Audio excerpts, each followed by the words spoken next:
El senador Gustavo Petro ganó otra batalla jurídica en cuanto a que le habían impuesto, cuando estaba en la alcaldía de Bogotá, una multa multimillonaria y ahora ganó esa batalla jurídica. Esto debe tener alebrestados a todos los uribistas, deben estar, mejor dicho, que lloran, que patalean por esta batalla jurídica que ganó Gustavo Petro, porque esto lo utilizaron en su momento para intentar evitar que Petro fuera candidato a las presidenciales del 2018.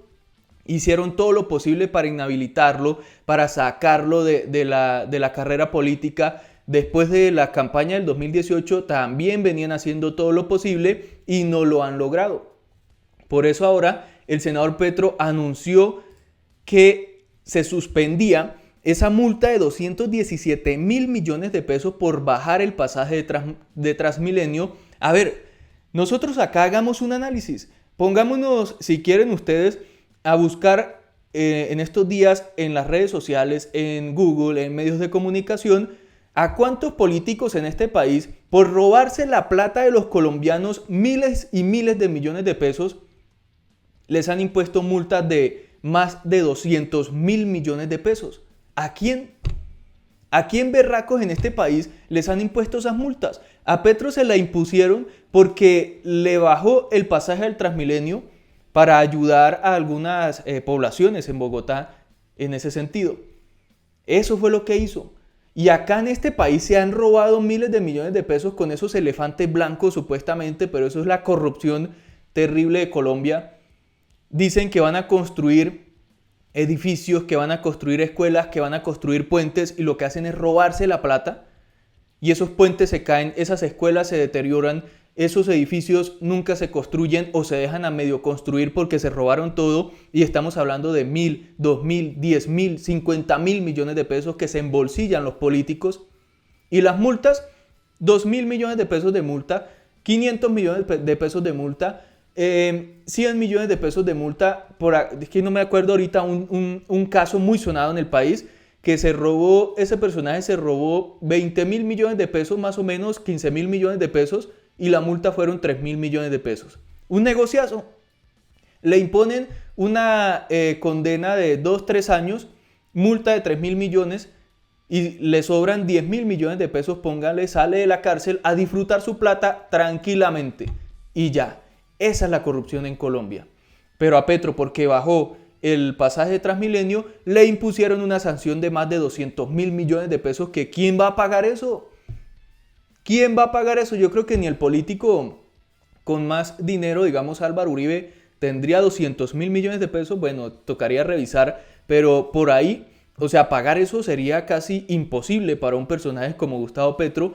Y así se lo puso en su momento la Contraloría Distrital, que estaba siendo manejada por un alfil de Germán Vargas Lleras, que claramente, y del uribismo también, que claramente estaban buscando sacar del paso a Gustavo Petro. Hemos visto cosas peores y sanciones ínfimas ante los hechos que cometen muchos politiqueros corruptos en este país. Esto anunció Petro este 26 de febrero. El Consejo de Estado en segunda instancia, porque esto ya era la segunda instancia de este proceso, en la primera instancia también se había suspendido esa multa, ratifica al Tribunal Administrativo de Cundinamarca y ordena suspender a la Contraloría Distrital la multa por 217.000 millones de pesos que me impuso por no subir las tarifas de Transmilenio. Imagínense una multa de esas y si no estoy mal, a Petro le embargaron el salario por una de estas multas, esta de 217.000 pesos, 217.000 millones de pesos. ¿Cuándo iba a pagar eso con el sueldo embargado?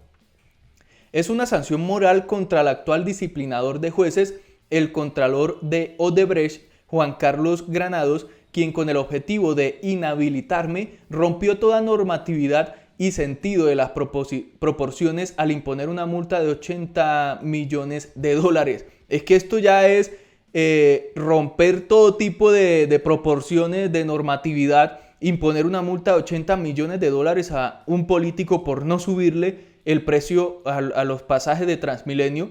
Y este tal Granados ahorita está también, hace parte de un tribunal de disciplina judicial, algo así, que eso pues últimamente es que le han dado bomba a ese tema, pero el señor sigue trabajando y ahora en este tema, como dice Gustavo Petro, ser un actual disciplinador de jueces, que ahorita no tengo muy fresco el cargo del cual está ocupando este señor, pero sigue trabajando en el tema público, en tomando decisiones en contra de otras personas. Cuando vemos cómo actuó en contra de Gustavo Petro cuando estaba en la alcaldía de Bogotá, con total desproporción, imponiendo una multa de 80 millones de dólares. El actual Contralor Distrital, Ficha de Granados, ha vuelto a iniciar procesos contra mí por mi decisión legal de no aumentar tarifas de Transmilenio en años posteriores de mi mandato. Es que se reparten los cargos en Colombia.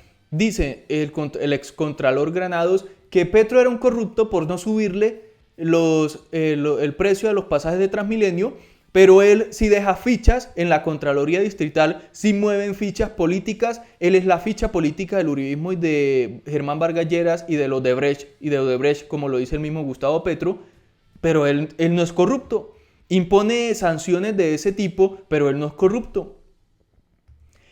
Se define si en Colombia se puede financiar el transporte público con el presupuesto como en todos los países modernos, o se cae el fundamentalismo neoliberal de solo permitir que los costos de operación del transporte público lo financien los usuarios con más altas tarifas. Así están las cosas con este caso del senador Gustavo Petro, que pues evidencia cómo es que funciona en este país la politiquería, cómo es que buscan constantemente sacar del paso a políticos que les pueden dañar el caminado o dañar las intenciones políticas y de corrupción a muchos politiqueros en Colombia. Así funcionan. Se reparten los cargos como están haciendo ahorita el uribismo con la Fiscalía, Contraloría, Procuraduría, Defensoría, Altas Cortes, el Congreso y en el gobierno. Se reparten todos esos cargos y entre ellos se van ayudando para evitar que políticos como Petro lleguen y los saquen del poder a todos estos corruptos,